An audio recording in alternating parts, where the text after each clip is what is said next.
Hello लोगोफोर, नोंथांमोननि गेजेराव आं आरो मोनसे गोदान भिडिअ लानानै फैबावबाय। लोगोफोर, बे भिडिअनि थाम्बनेल आरो टाइटेलखौ नायनानै जानो हागौ नोंथांमोना मोनथिखाबाय जानांगौ बे भिडिअआ मानि सायाव जागोन। बे भिडिअआनो जादों लोगोफोर जोलुर गेलेनो मोजां मोनग्रा आरो जोलुर गेलेनाय नायनानै मोजां मोनग्रा नोंथांमोन गासै रायजो राजाफोरनिसिम मुंदांखा फावखुंग्रि बिथां फुजि बसुमतारिया मा खावलायखो, बिथांनि ससे भिडिअखौ नोंथांमोनहा नायनानै लादो। खुलुमबाय लोगोफोर, गोजोनथाव खौरां।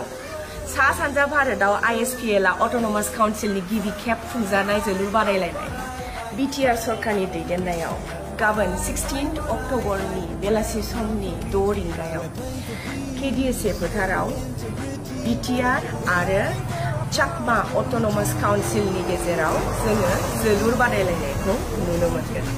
बिनिखायनो नोंथांमोनखौ बयखौबो लैहोर लैहोर फैनानै बे जोलुर बादायलायनायखौ नायफैनो थाखाय आं गुरैयै खावलायहरबाय।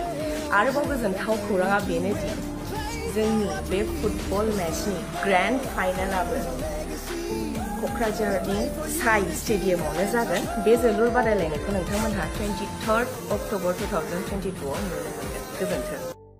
लोगोफोर, जानो हागौ नोंथांमोना भिडिअखौ नायनानै बुजि मोनबाय। भिडिअखौ नायनानै मोजां मोनदोंब्ला लाइक, शेयार, कमेन्टजों लोगोसे साबस्क्राइब खालामनो दाबाव। गोजोन्थों।